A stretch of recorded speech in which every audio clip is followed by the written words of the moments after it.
जन्मकुण्डल्यां स्थितग्रह तन्मध्ये कुछ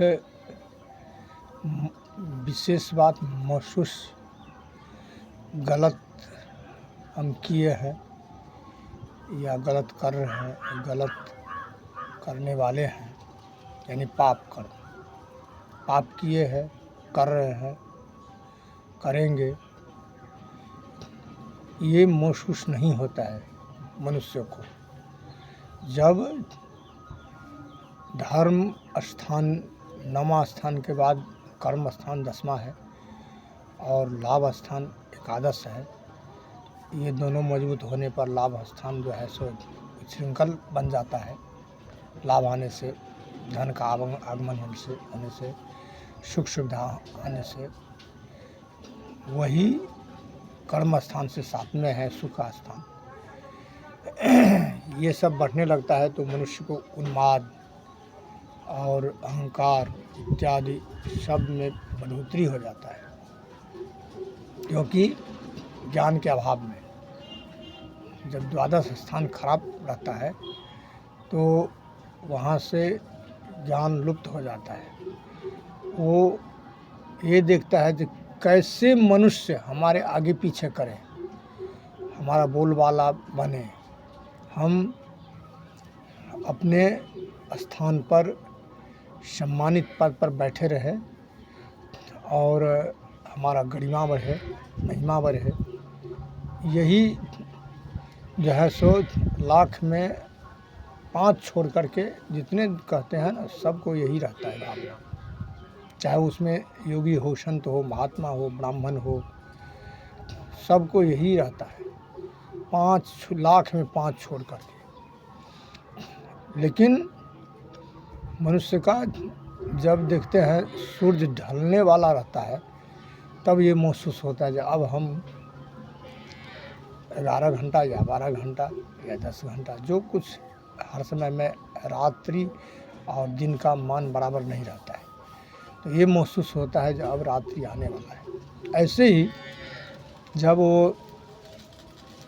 जब उसका आपत्ति, विपत्ति और शरीर रोगग्रस्त, जर्जर शरीर टूट जाता है, उस समय में जो यदि उसमें थोड़ा भी ज्ञान रहता है,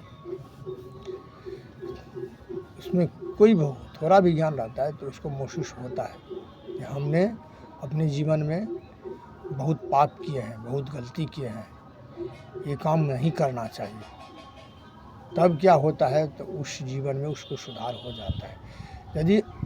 यदि कहीं अंतोगत्वा तक यदि उसको ये आभास नहीं होता है तो फिर उसको संसार के कोई भी शक्ति, चाहे कितना भी बड़ा उपासक हो, कितना भी जो है सो वो तंत्र मंत्र जंत्र से संपन्न हो, योगी सन्यासी हो, उसको कोई नहीं बचा पाएगा।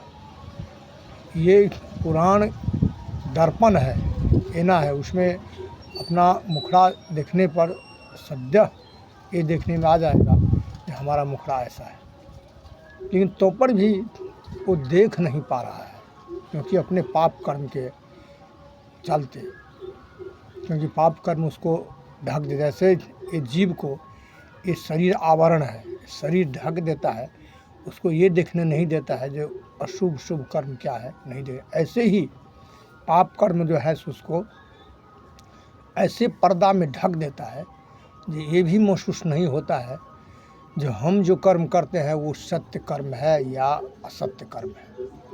फिर उसको दुर्गति पहुंच जाता है। ये सब षष्ठम और अष्टम, द्वितीय, तृतीय, द्वादश, देखो कितना सुंदर सुंदर स्थान है। लेकिन वही स्थान से षष्ठम स्थान है, मामा का स्थान है, मातृपक्ष का। लोग ज़्यादातर लोग दौड़ता है मातृपक्ष में। क्या होता है वहाँ से, और रोग शत्रु का भी स्थान है, वो बच नहीं पाता है। दुर्योधन को देखो, यही हाल होता है। अष्टम स्थान ससुराल पक्ष का है। देखो वो मृत्यु का भी स्थान है, लेकिन ससुराल पक्ष में जो है सो सास ससुर से संबंध बनाते ही उसका पावर बढ़ जाता है, वो दुनियादारी सब भूल जाता है। देखो फिर उस कहाँ चला जाता है। द्वादश स्थान जो है बाहरी स्थान है। बाहरी स्थान में जब पहुंचता है तो वहाँ ये होता है जो हमसे बड़ा कोई है ही नहीं। अहंकार इतना ऊंचा उसको हो जाता है जो वहाँ से गिर जाता है, फिर उसको जो है सबको नहीं संभाल पाता है। तृतीय स्थान भाई का स्थान है। जब भाई का सहायता प्राप्त होता है तो होता है जब हम इतने भाई हैं हमको कौन क्या बिगाड़ लेगा, बस कि उसका पारा गर्म हो जाती है तो वहाँ से भी चला जाता है। द्वितीय स्थान धन का स्थान है। जब धन हो जाता है तो क्या है रोग क्या है, तुरंत डॉक्टर को दे देंगे, तुरंत डॉक्टर घर में आके इलाज करेगा और हमको कौन क्या बिगाड़ लेगा। तुरंत थाना में जाएगा, पैसा दे देगा। अभी तो होता ही है, थाना वाला जब चाहेगा तो पैसा का खेल है, जब चाहेगा पैसा दे दो वो तुम्हारा ही हो जाएगा। कोर्ट को पैसा दे दो, कोर्ट तुम्हारा ही हो जाएगा। पैसा में बिकता है तो पैसा का ही धन का ही महत्व है। तो वहाँ उन्माद फैल गया, बस वो क्या होता है, बस वहाँ वो सबसे प्रबल मार्केस है। क्यों? तो देखो वो धन स्थान है, कुटुंब का स्थान है, और वो ऐसा स्थान है उसको मार्केस कहता है। क्यों?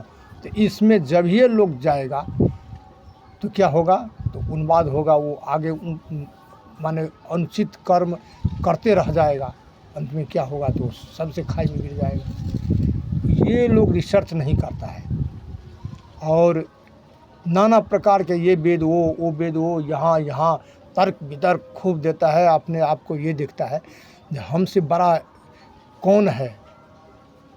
कुछ ऐसे यूट्यूब में टीवी में देखते हैं संत महात्मा को तो हंसी आ रहा है। उसको क्या होता है, संसार में सब मूर्ख पला भरा है, कोई पढ़ा लिखा है, कोई ज्ञानी है ही नहीं। इतना ज्ञानी है संसार में, इतना पढ़ा लिखा है जो उनको होता है, जो हम सबको जो है सबसे बड़ा हम ज्ञानी है, लेकिन वो उसको ना समझ है। जिसके पास में ज्ञान है वो तो यही समझता है कि इतना मूर्ख, इसके ऐसा मूर्ख है ही नहीं। अब हम अपनी वाणी को विराम देते हैं।